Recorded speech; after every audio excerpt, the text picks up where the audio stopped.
This picture right here caused a massive uproar in 2009 because people really believed that Google Earth had found the lost city of Atlantis. You want to hear something really fascinating? Sure. Plato, which is the earliest surviving reference to Atlantis, he puts it this way, that his ancestor Solon visited Egypt. There Solon claimed to have been told by Egyptian priests about this great advanced civilization that once existed. Check this out. 1700s map that shows Atlantis. That's right, it shows Atlantis. We're back with another one. We're diving into some of the strangest, weirdest videos on the web. Don't move a muscle, let's dive straight in. Lockdown has commenced. The final transmission, we are going underground.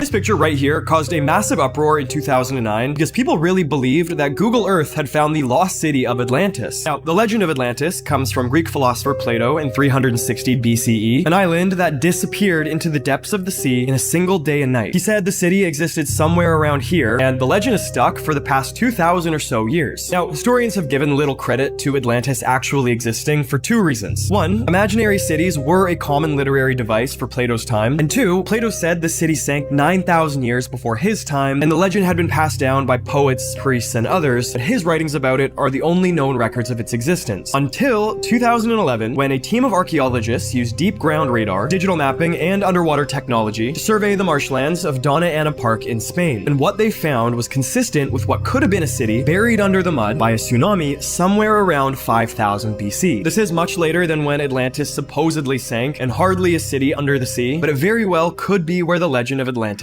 Everything about this timeline just fits. If Atlantis didn't exist, history is just having a laugh at us. I want this one to be real so badly, it hurts. Right then, where's Aquaman hiding? You want to hear something really fascinating? Sure. Plato, which is the earliest surviving reference to Atlantis, he puts it this way, that his ancestor Solon visited Egypt. And we know about that visit. It's historically recorded. That visit to Egypt was in 600 BC. And there Solon claimed to have been told by Egyptian priests about this great advanced civilization that once existed, but that angered the gods and was destroyed in an enormous flood. And Solon asked those Egyptian priests, when did this happen? And they said, 9,000 years ago. That's 11,600 years ago. And it's exactly the date of what is called Meltwater Pulse 1b, one of the biggest single rises overnight in sea level that ever occurred. So if Plato made it up, it's really weird that he picked a date that is precisely a date that coincides with the latest geological evidence on cataclysmic sea level rise at the end of the Ice Age. Plato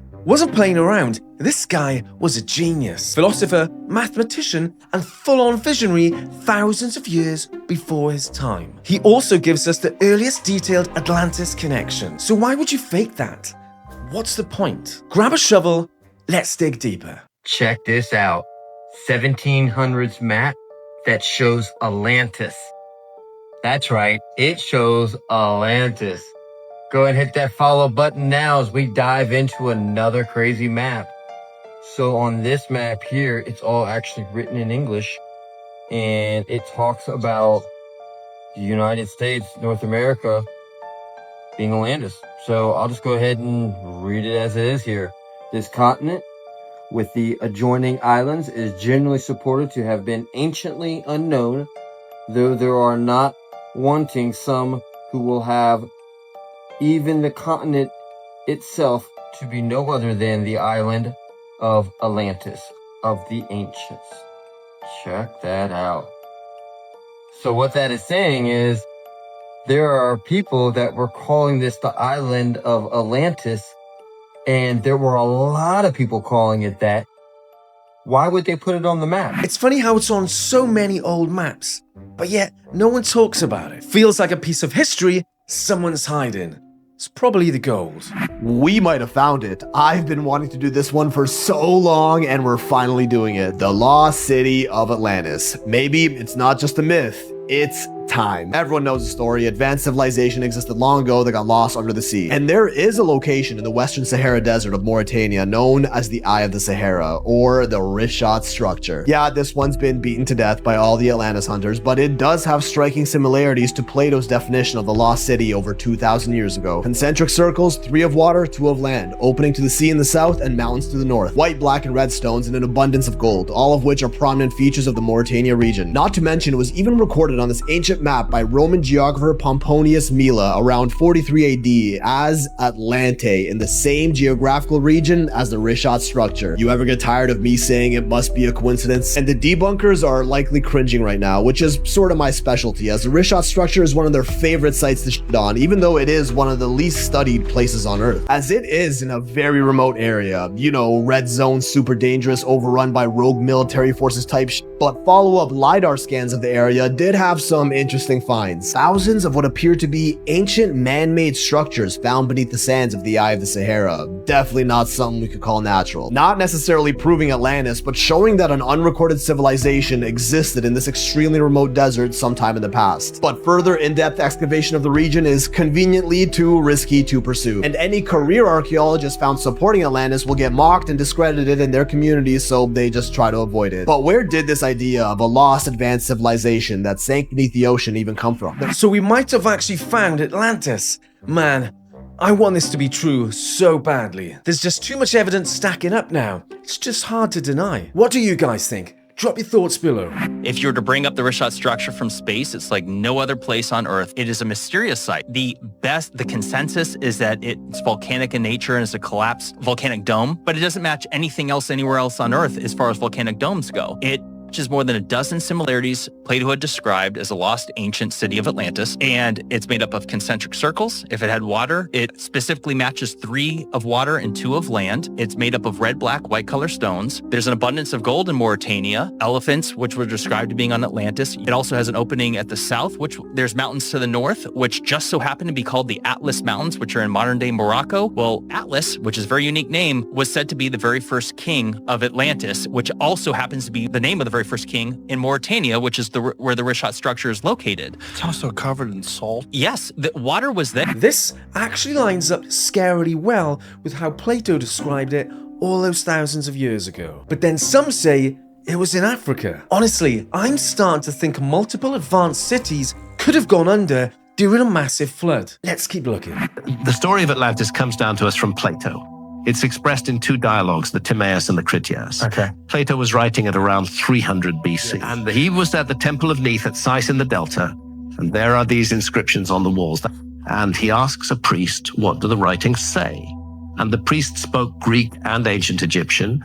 And he told Solon what the writings say, that there was this great civilization, that it was destroyed in an enormous flood.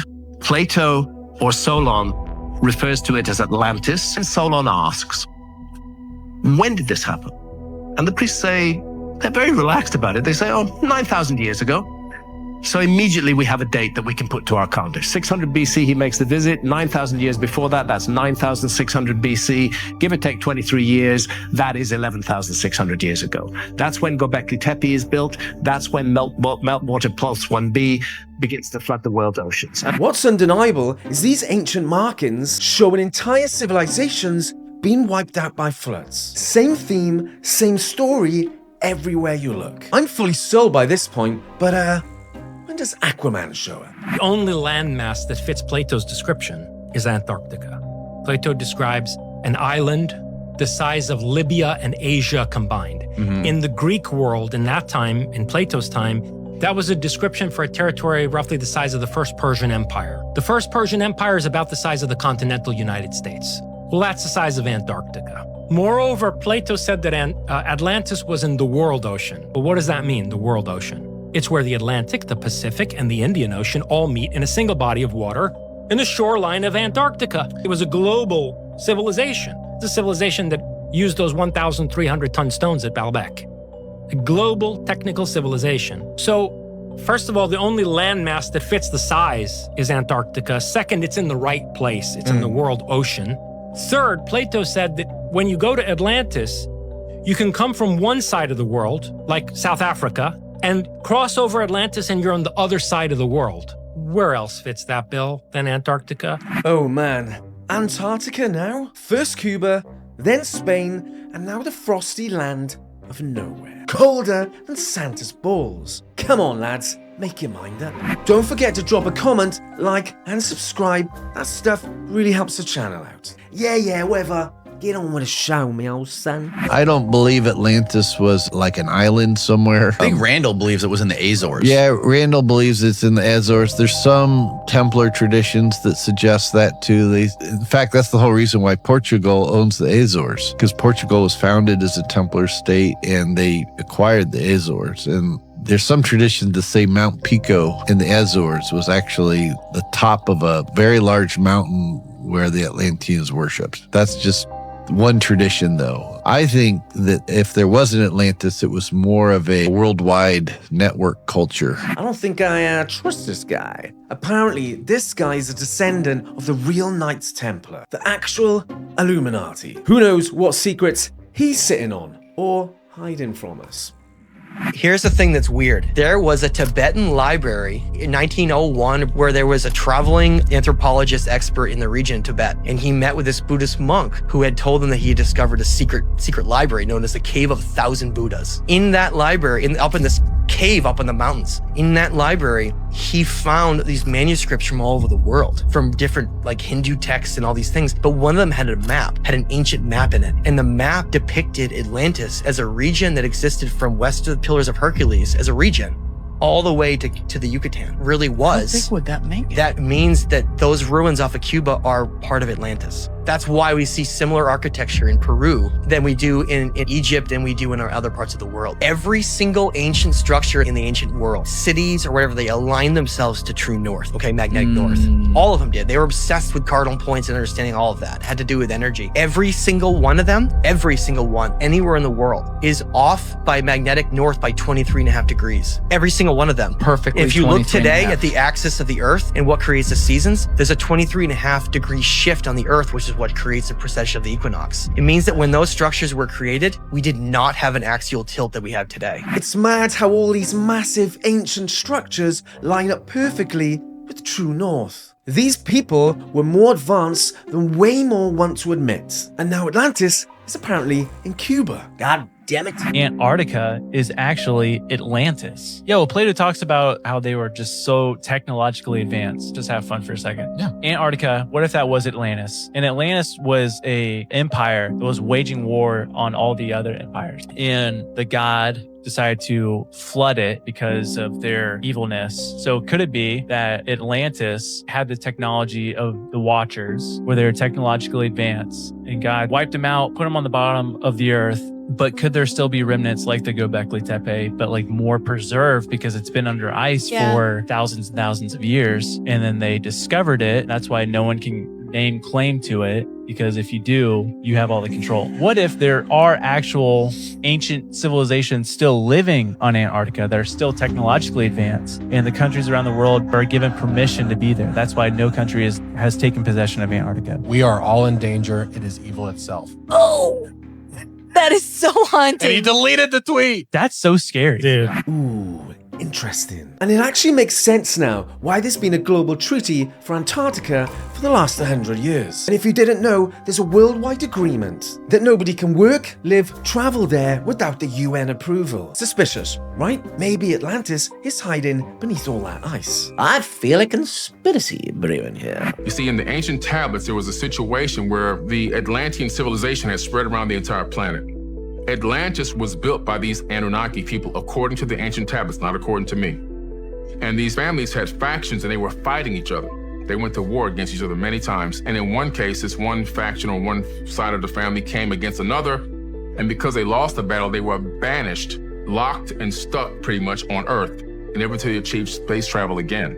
Over time, we have slowly regained our right to get back into space, and we now have done it. Obviously, in the last 100 years, we went from a horse, buggy, and carriage to putting remote control cars on Mars. Honestly, Billy might be onto something. Atlantis, in Cuba, Spain, Antarctica. Maybe it wasn't just in one place. Maybe it was everywhere. And we are the Atlanteans. Let me know what you think in the comments. So you see, these Anunnaki beings were actually Atlanteans. Anunnaki means those who came from heaven to earth. It's a generalized term.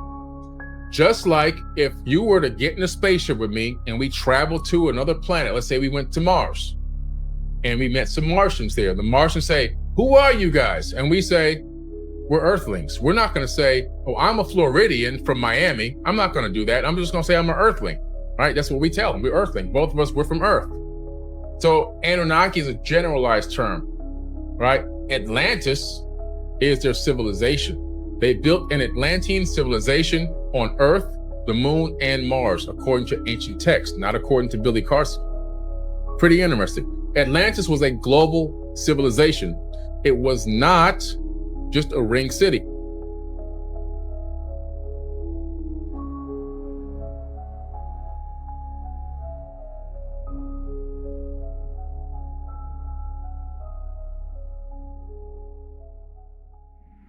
Called it first, Billy. Turns out we're aliens and Atlantis was global, and we're the leftovers of a lost super race. Fantastic, mate. Next video, please. About 2,500 years ago, Plato, he wrote about this great city of Atlantis, this place that had unimaginable wealth and power that had been swallowed by the sea in a single day. He said that this place was rich and fertile. He said that it was connected to other lands, but that it also had really advanced technology and a palace made of gold. And it turns out there sort of is somewhere that fits, because about 8,000 years ago, there was this great expanse of really lush, habitable land, a place that had forests and rivers and wildlife, this real place called Doggerland. I appreciate it sounds like I just made that up. This patch of land that connected Britain and Denmark and France together, this is before Britain was an island. And then one day, in this unbelievably massive underwater landslide, it just destroyed everything.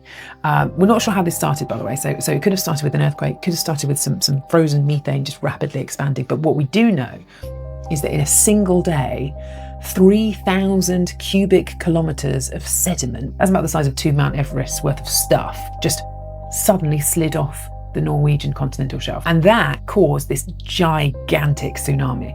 People reckon it was about 25 meters high, that just wiped Doggerland out all in one go. This isn't guesswork. We know that this happened because there are these gigantic sand deposits and marine deposits as far as 30 kilometres inland in Scotland. And sometimes that sand is sitting on top of human settlements, where there are tools and fire hearths and living spaces that were buried by sand as the tsunami came in. But also underneath the North Sea, where Doggerland was, there is all of this evidence of these sunken forests and of ancient riverbeds that are just dramatically over in this massive flooding event.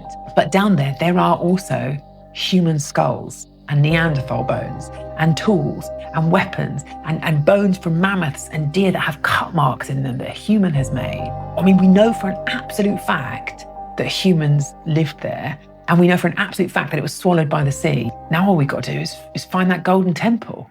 Doggerland. Just sounds wrong. But apparently it existed right between the UK and Denmark. Another drowned civilization.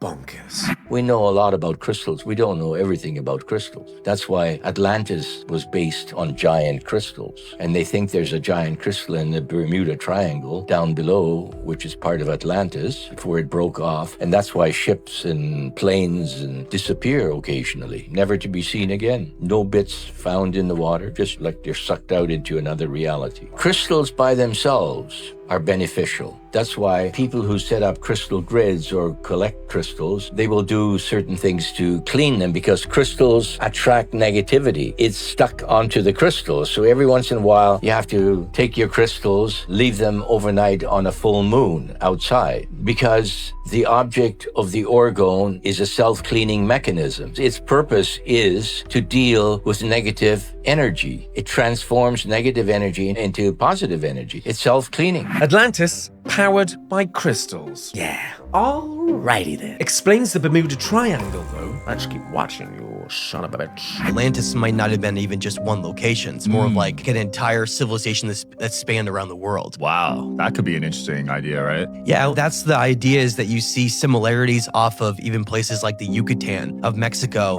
and some of the structures there with parallels across the world. In my perception and looking at the evidence, is an entire chapter of human history that's been largely forgotten. That's not from the lens of a primitive culture, like a nomadic hunter-gatherer group that had flint and steel and just traveling around hunting large game and moving on and having small settlements, but literally a chapter of human civilization where we built the most incredible stone temples and pyramids around the world, and that culture reached high levels of sophistication before it was completely destroyed by catastrophes. All these ancient structures and advanced tech. What if Atlantis was the civilization before us? And we're just all the descendants? The more I think about it, the more it adds up. This theory is living rent-free in my head now.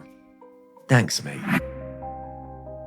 So, the big question that I should just answer very clearly, is there any evidence that Atlantis existed? Well, it depends what you mean by evidence. If you're someone who looks at the many mysteries in our world and is comfortable filling in the blanks with your own guesses, especially the ones that feel good, then yes, there's a million different things that you could look at, connect the dots on, that would make you believe that Atlantis is real.